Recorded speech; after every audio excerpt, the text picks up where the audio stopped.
Europe, 1954. Throughout the continent there is a growing sense of optimism. As the nightmare of World War II begins to fade, former enemies forge new links. There's a spirit of enterprise. Civil aviation is booming, boosted by technological advances made during the conflict. In just 2 years, the number of airline passengers has nearly doubled. 9:30 a.m., Sunday, January 10th, Rome Airport. Here, a dozen planes come and go every hour. On the tarmac stands Flight 781, en route from Singapore to London. The plane is a British-built de Havilland Comet. It's the marvel of its day, and the perfect symbol of the new technological age.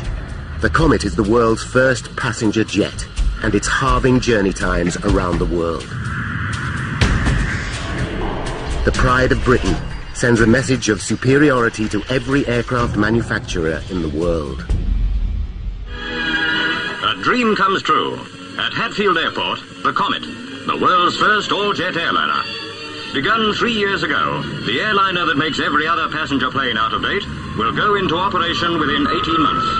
The revolutionary design is based on de Havilland's hard-won military expertise. The plane is powered by 4 Ghost jet engines and carries 42 passengers and crew at up to 800 kilometers per hour, almost twice as fast as its nearest competitor.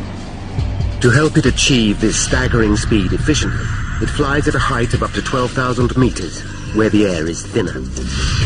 Until now, such performance was the preserve of military jet fighters. 20 months after the launch, there are 17 of these aircraft in service. 9 are owned by the British Overseas Airways Corporation, or BOAC, and among them is Flight 781. 9:40 a.m. BOAC engineer Jerry Bull inspects the Comet's undercarriage. He checks for fuel leaks, tyre damage, and marks on the airframe. You're looking for this incidental damage. There was none as far as I can recall at that stage. So my own thought at the time was walking, well, we got a clean airplane today. At 10 a.m., Bull completes his final checks. The flight crew join him. The captain is Alan Gibson. At 31, he's one of BOAC's youngest pilots. Captain Gibson was a man of very good ability, not a person who would panic about anything. He was, confident. In Rome Airport Terminal, members of the new jet set enjoy breakfast.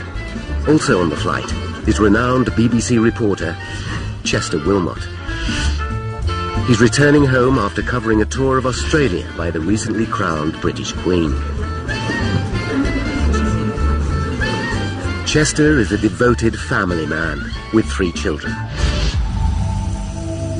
He's especially close to his 10-year-old daughter Jane, who was born deaf. She is devoted to him, unaware that he's one of Britain's best-loved broadcasters.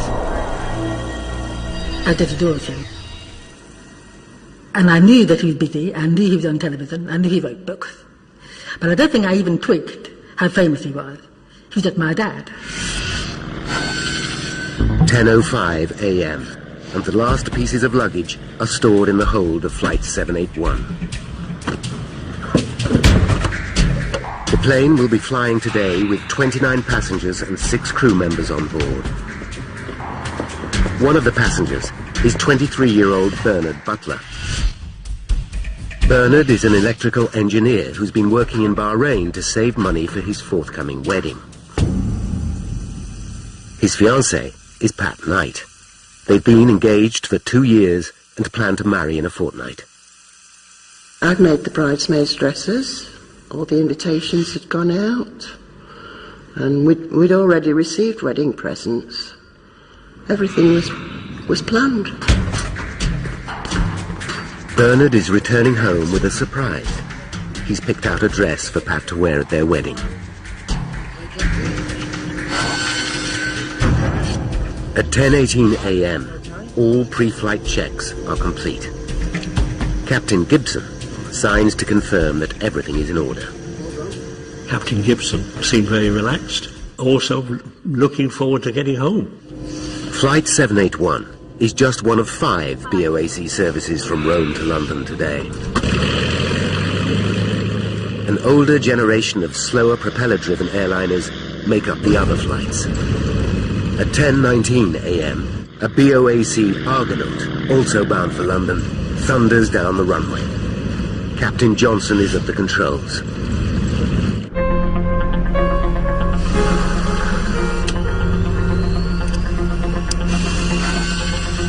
At 10:30 a.m., 11 minutes after the Argonaut's departure, the Comet taxis to the runway. Control, this is flight EA781. We are clear for takeoff. Roger. Air traffic control grant permission for takeoff. 1 minute later, the high-tech plane takes to the air. It's a sunny day, and conditions for flying are perfect. The journey to London will be exactly 2 hours and 37 minutes.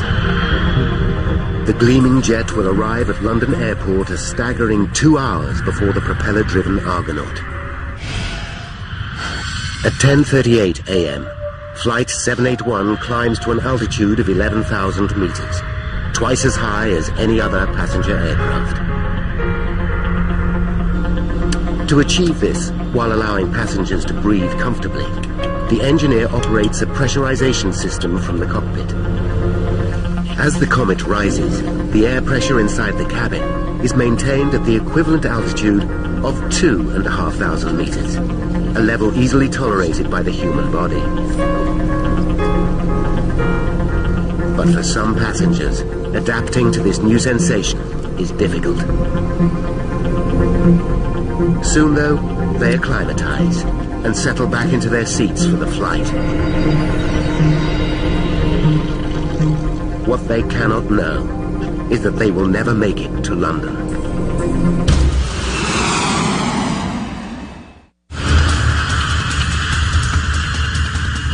(1954), and a state-of-the-art Comet jet airliner has taken off from Rome en route to London. On board are 29 passengers and 6 crew. As Flight 781 climbs, Captain Gibson receives a message from Captain Johnson in the slower Argonaut that took off a few minutes earlier. Check receiving. Each pilot uses the plane's call sign. Pow Jig for the Argonaut, Yoke Peter for the Comet. In due course, can you pass on height of cloud layer, please? Well, we're currently at 20,000 feet. And I'll let you know when we pass through. Roger, out. At 10:42 a.m., Captain Gibson contacts air traffic control. We are a beam of the Cheesecake beacon flying at 23,000 feet. The plane will fly northwest over the Italian coastline, high above the Mediterranean Sea.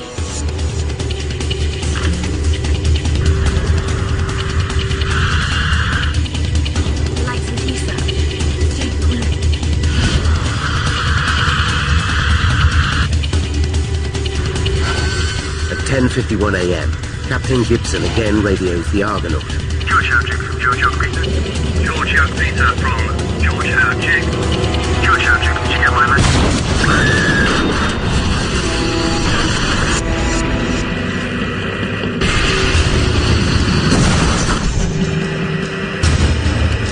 The message ends mid-sentence. Yoke Peter, come in, please.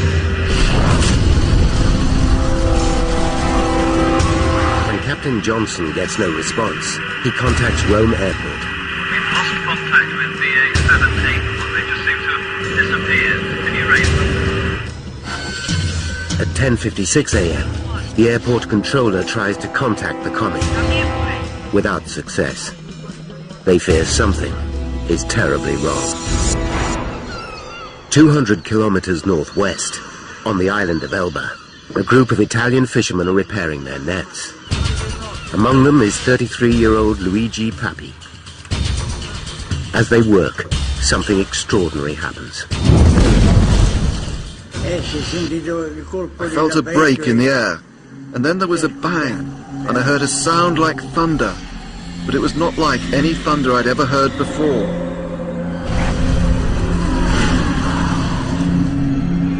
They watch in amazement as flaming wreckage falls from the sky.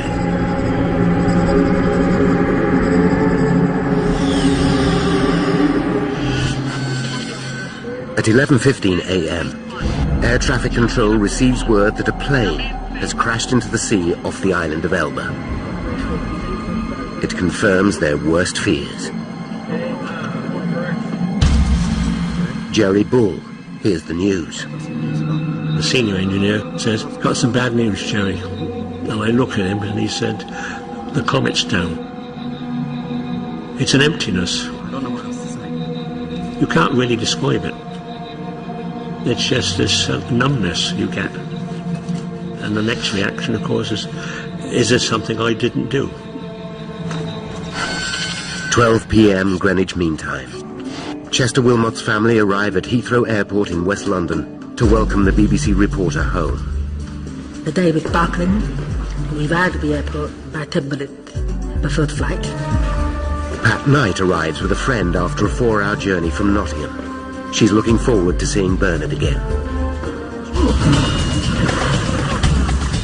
1,200 kilometres away, a small flotilla of fishing boats heads off the coast of Elba towards the crash site.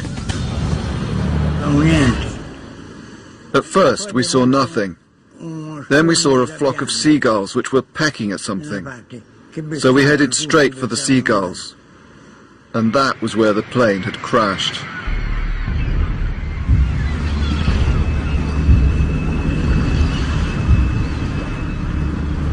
It's a harrowing scene. Bodies and debris float in the water. Among the carnage is a white wedding dress.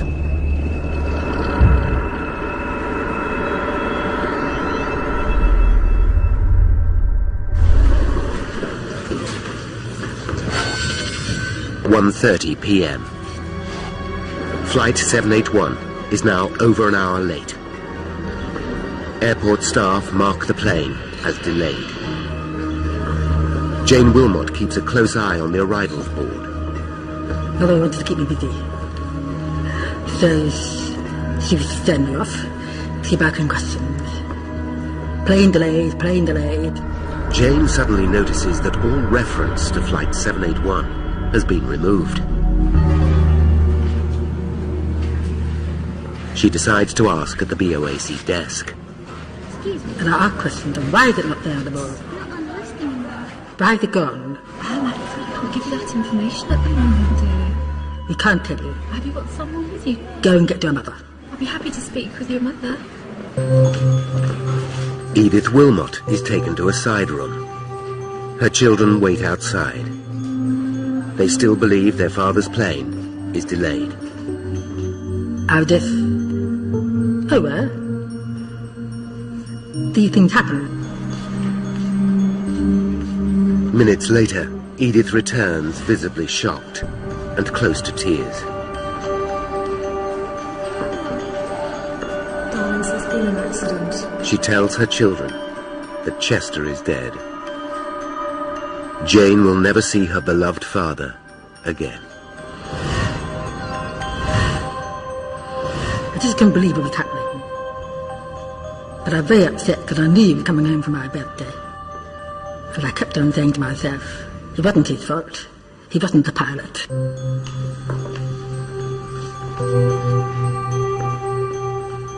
The grim task of informing friends and relatives continues. Patricia Knight can scarcely believe what she hears. We were told it'd come down. They didn't know whether there were bodies found or not. And there was nothing we could do. In an instant, Pat's hopes for the future are destroyed.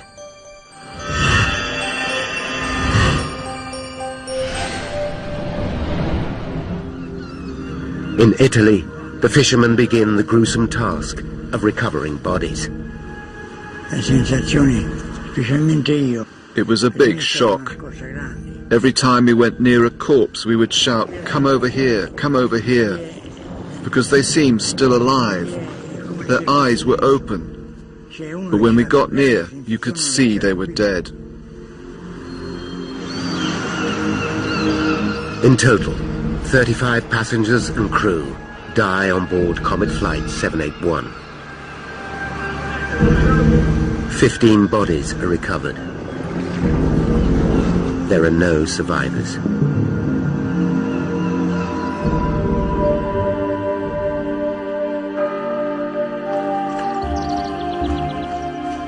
The dead are carried to a small chapel in Port Azzurro.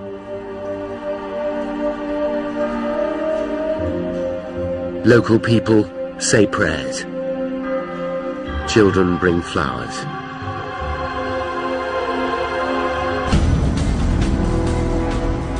The horrific crash is headline news around the world. The question on everybody's lips is how could the most advanced airliner in aviation history just fall out of the sky? Was it a tragic accident or something more sinister?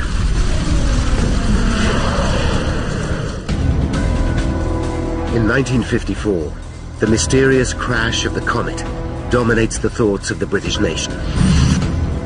Within hours of the crash, a team of experts working for BOAC begin a technical examination of the Comet fleet. They must discover if there's a flaw in the design or a manufacturing fault. Britain's position as the world leader in passenger jet travel depends upon it. The inquiry that follows will turn into one of the most complex and important in aviation history. Now, by going deep into the investigation, we can reveal the critical chain of events that caused the downing of Flight 781. Paul Withy is an aviation metallurgist. For 6 years he studied the comet investigation and is an expert on this turning point in aviation safety. Withy knows that with no established protocol for air crash investigation, it was an epic task. The difficulties they faced as an investigation team was to develop a whole new series of techniques for looking into a major air crash, and they had to really invent tests, invent methods of doing things as they went along. But Withy needs to be sure that this landmark case actually did get to the truth. Now, for the first time in half a century, he will re-examine the vital evidence. If he discovers their findings are wrong, it will rewrite the history of air crash investigation. From the beginning, the inquiry team are faced with an enormous challenge. In 1954, the investigation team had no black boxes. They had no flight data recorders. They had no way of understanding what was going on in the plane at the time of the accident. Their best clue, the aircraft itself, lies at the bottom of the Mediterranean Sea.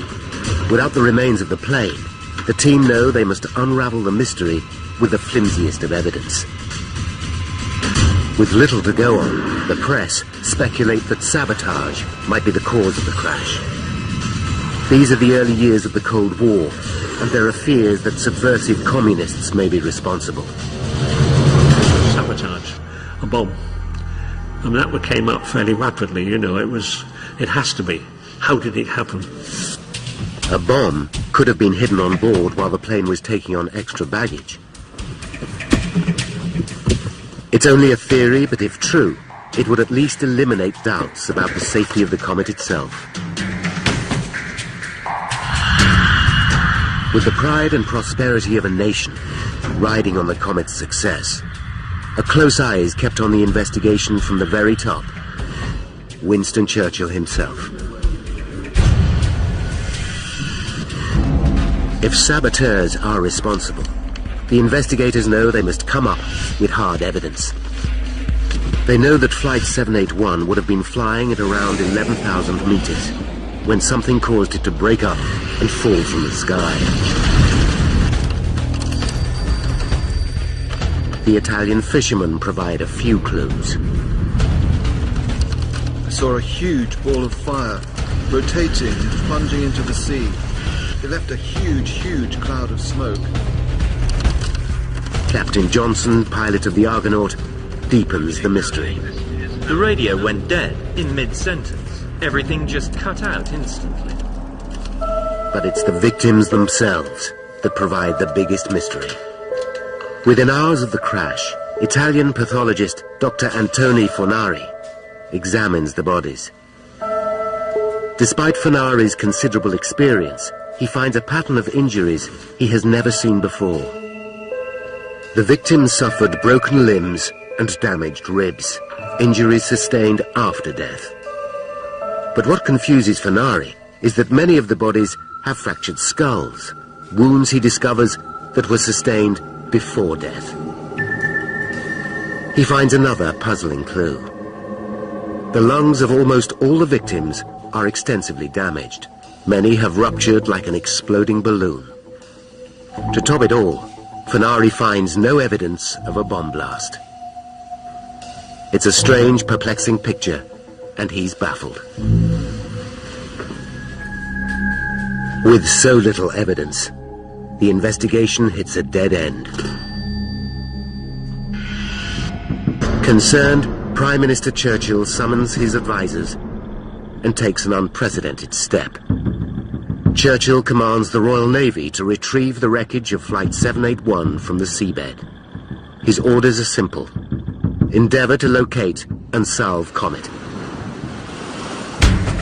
The task, however, is anything but simple.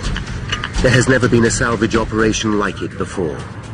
The wreckage lies at a depth of 120 meters, and no one knows exactly where.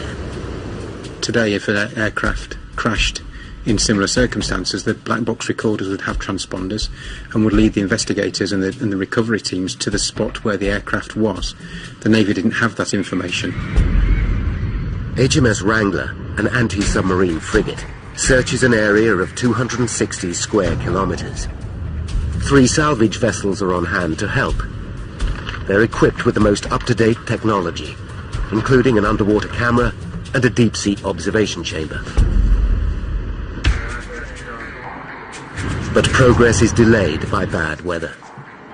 Then, on February 12th, 33 days after the crash, Navy experts identify the first piece of the Comet wreckage on the underwater camera. Divers descend to the seafloor. Over the next few weeks, small bits of debris are sent back to England for examination. Then comes a major find. A large section of the rear fuselage is located and brought to the surface. Meanwhile in London, the Comet fleet sits idle. BOAC hemorrhages cash at the rate of £50,000 per week. With so much invested in the aircraft, pressure builds to get the planes back into the air. On March 23rd, 10 weeks after the disaster, the British government give the airline the go-ahead to resume service. At London Airport, a Comet airliner about to leave for Johannesburg was taking out extra crew members. Press and television attend the relaunch. Everybody was in high spirits at the resumption of Comet flight. BOAC Chairman Sir Miles Thomas gives the Comet a public vote of confidence. We obviously wouldn't be flying the Comet with passengers in it on service were we not wholly satisfied that the conditions are acceptable for carrying passengers anywhere in the world.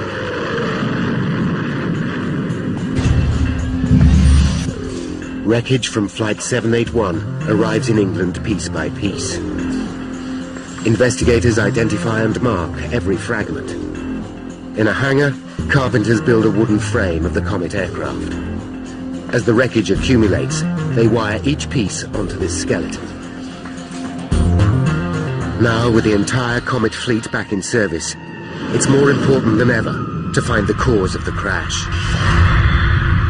The lives of hundreds of passengers depend on it.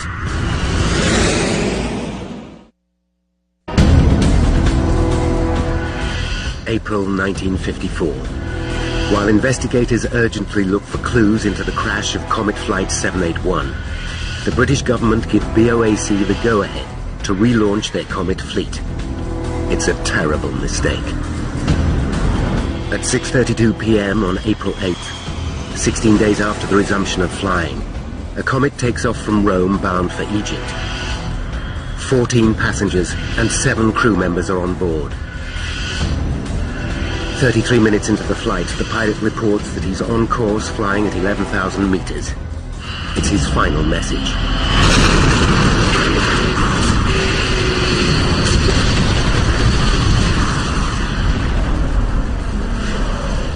a further 21 people are dead. The news sends shockwaves around the world. Barely a fortnight after reassuring the public the comet is safe to fly, BOAC's chairman publicly admits that he was wrong. Obviously, we cannot continue to carry the public in comets until this disaster is fully explained. Similarities between the two accidents are uncanny. Both planes were refueled and checked at Rome by the same engineers, including Jerry Bull. You just can't accept that an aeroplane like this again, it's gone down the same way and you've lost these people again. Both aircraft were flying at an altitude of around 10,000 meters. Both crashed into the sea shortly afterwards. It seems there must be a flaw in the aircraft itself. Churchill acts decisively. He appoints the Royal Aircraft Establishment, Britain's leading aeronautical research centre, to investigate. Heading the inquiry will be Sir Arnold Hall. Hall has an impressive reputation. He's a Cambridge scholar and one of the outstanding scientists of his generation. But even for a man as qualified as Hall, it's going to be a tall order.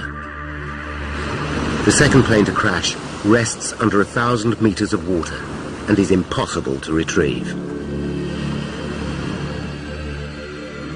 The hope is that if they can establish the cause of Flight 781's crash, it will explain why the second aircraft went down.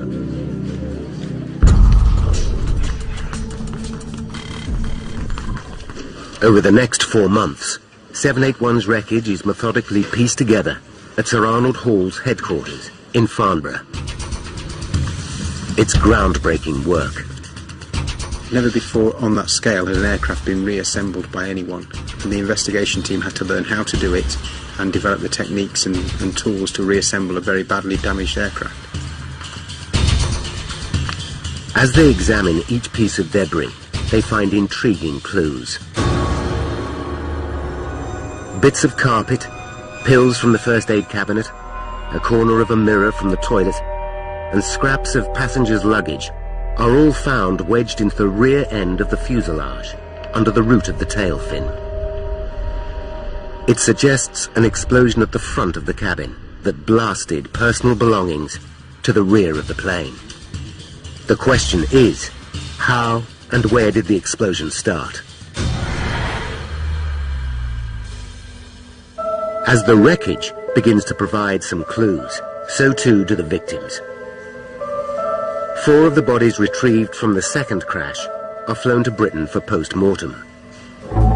The pathologist finds identical injuries to those of Flight 781, fractured skulls and ruptured lungs. Hall has a hunch. Could the entire plane have burst like a balloon?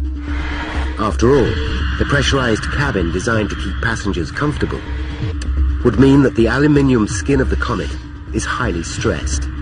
Any structural failure, and it might simply explode of its own accord.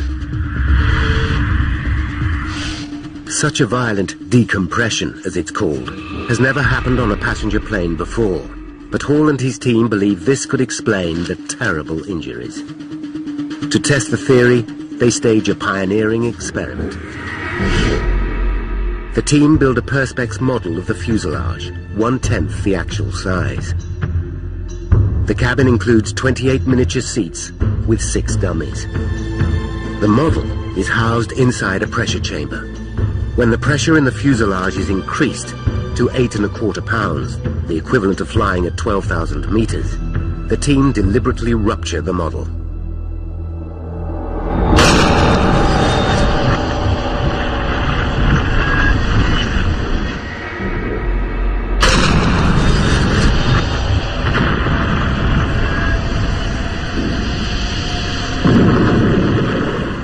High-speed camera captures the results. The rapidly escaping air causes a tremendous release of energy. Seats tear apart and fly through the air.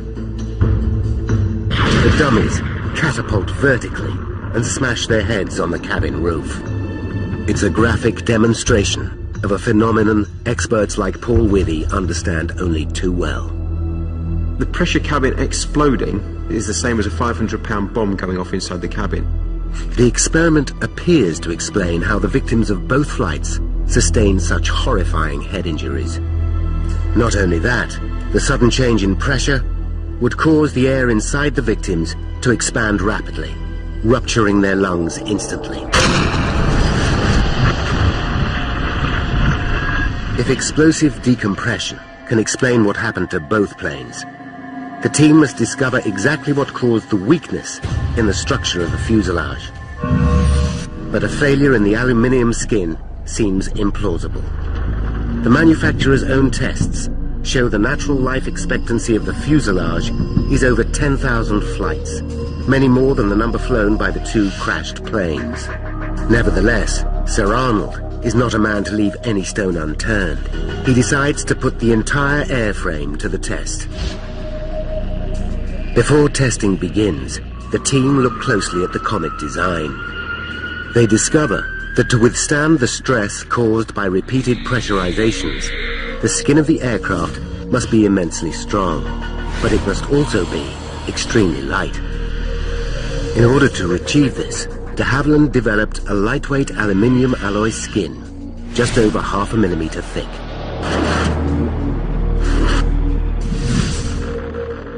The Comet's skin thickness was as thin as the designers dared go to withstand the cabin pressurization, and it was fixed by how little they thought they could get away with.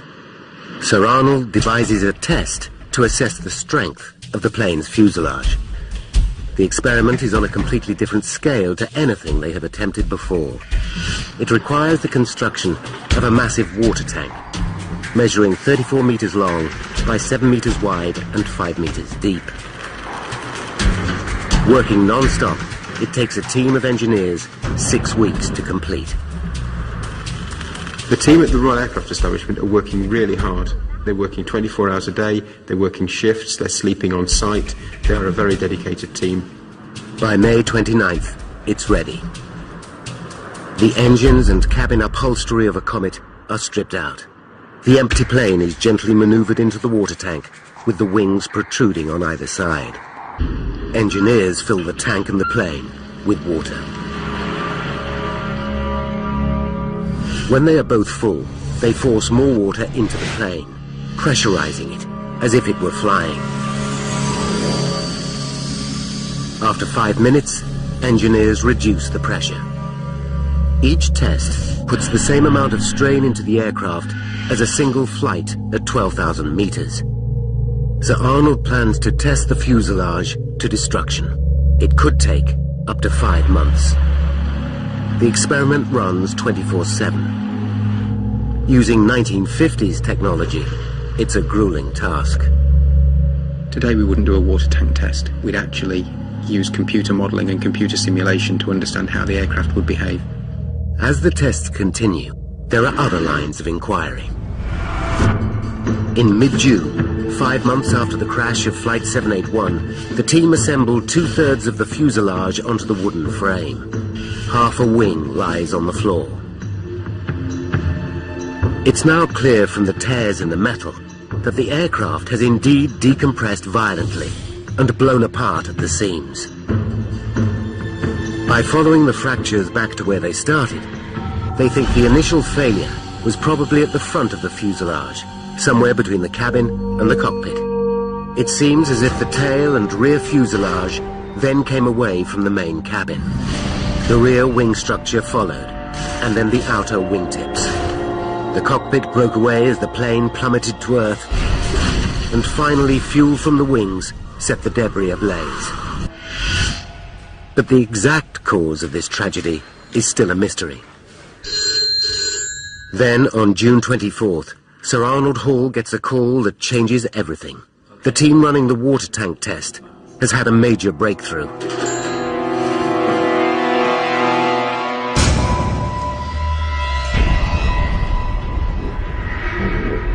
Less than a month after testing began, after the equivalent of just 3,000 flights, the Comet fuselage ruptures. Engineers immediately drain the tank, and Sir Arnold Hall inspects the damage. There is a massive tear in the aircraft's skin, 2 meters long and 1 meter deep. The tear follows the line of the plane's windows and doors. It's a shocking but vital turning point. They have uncovered a major weakness in the structure of the comet. The entire fleet seems to be fatally flawed. I think everybody was thunderstruck. De Havilland certainly were thunderstruck because they didn't expect a comet airframe to fail so soon in its life. But what triggered such a dramatic failure? There's one prime suspect, a phenomenon known as metal fatigue. It's something Paul Withy knows well. This is a piece of aluminium sheet similar to that which was used on the comet's skin, but much thinner. One cycle of load isn't going to fail it at all.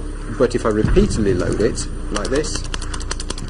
Fatigue is caused when a metal is repeatedly flexed one way and then the other. There you can just see it's about 3 or 4 millimeters across the sheet. After a while, minute cracks start to form. The cracks growing further and further across the sample.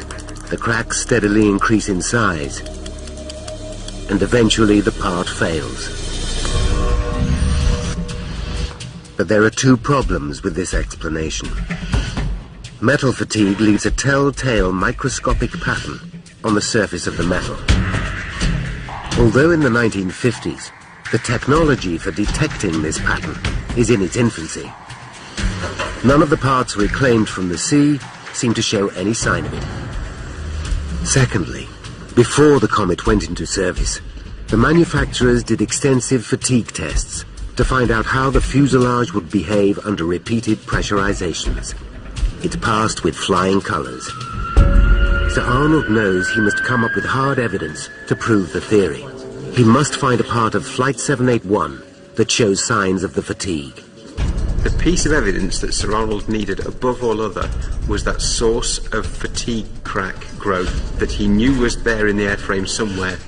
A single piece of wreckage is all that's needed to validate the entire investigation. But this crucial evidence still lies at the bottom of the Mediterranean Sea.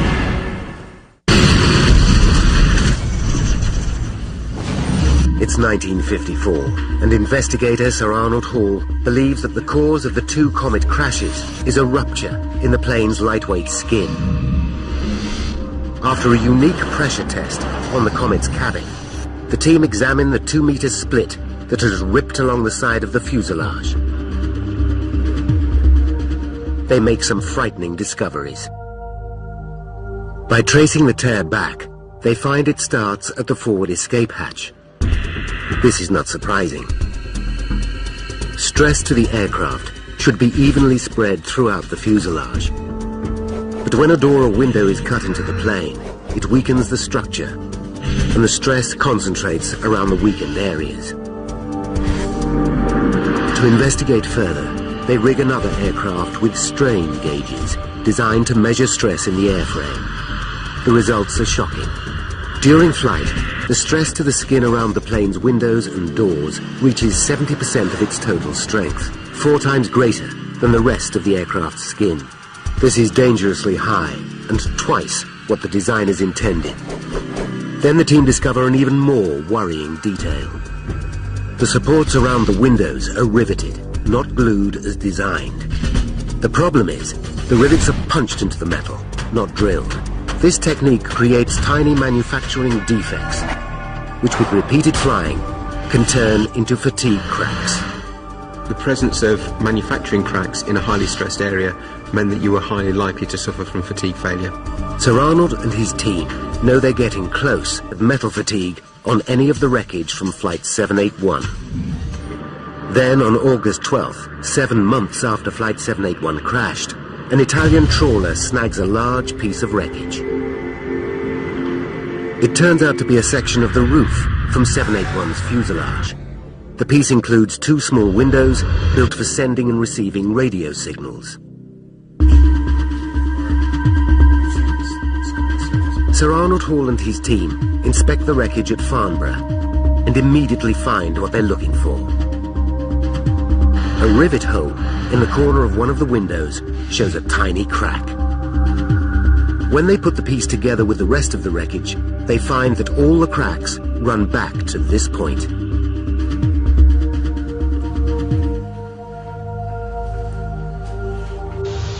They have their missing clue. The future of the Comet, the world's first passenger jet airliner, hangs upon the outcome of a court of inquiry being held at Church House. On Tuesday, October 19th, after 6 months of grueling work, Sir Arnold Hall presents his findings to a court of inquiry. So our leading air ministry... But one detail fascinates Withy. In 1954, the techniques for analysing metal fatigue were crude. The final piece of wreckage was examined with an ordinary microscope, and the team relied on experience to make their conclusion. Today, London's Science Museum safeguards the crucial piece of wreckage. Paul Withy goes to see the historic item for himself. No one has ever used modern methods to re-examine the evidence. Using 21st century know-how, Withy wants to look again at the wreckage and check that Sir Arnold got it right. In order to preserve the damaged section, it has been mounted onto a plate. Running from a rivet hole is the crack which, it's believed, started the catastrophe. To examine the damage in more detail, Withy makes an impression of the crucial area using a silicon-based putty.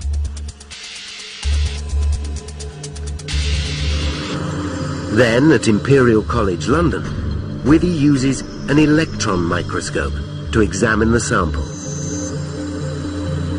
Magnifying the crack about 200 times, Withy shows what Sir Arnold would have seen. This is the fatigue crack we saw on the Comet skin, and Sir Arnold Hall and his team could see that using their techniques of the day.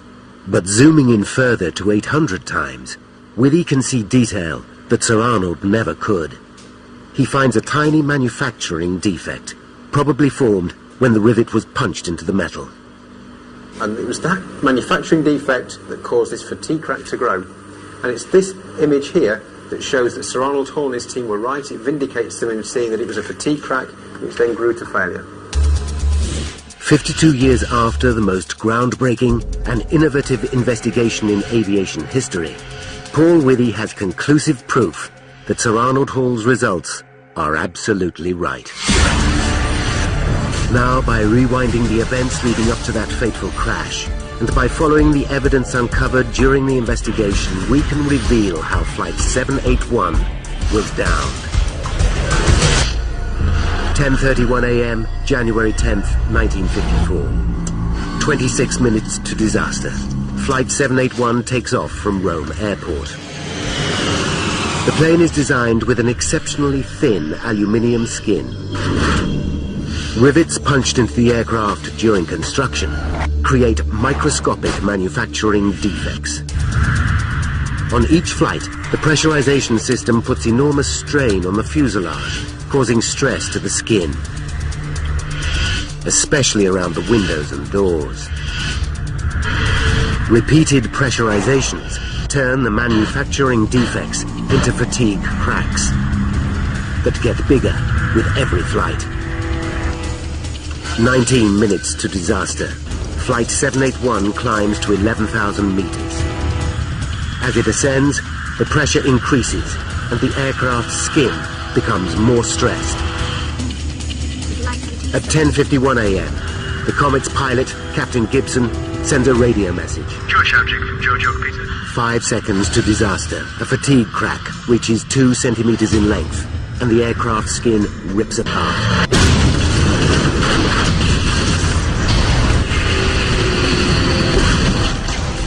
At 10:57 a.m., the shattered pieces of Flight 781 fall from the sky. 35 people are dead.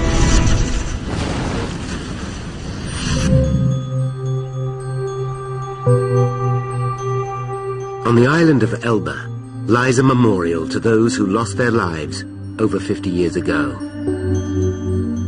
The pain of the tragedy will never be forgotten, but the scientific understanding gained during the investigation is comfort to some. I know gave my mother a great deal of comfort that the test they did on the following the comet crash did save people's lives later. 4 years after the crash, the comet did fly again, but it never achieved the commercial success it once promised.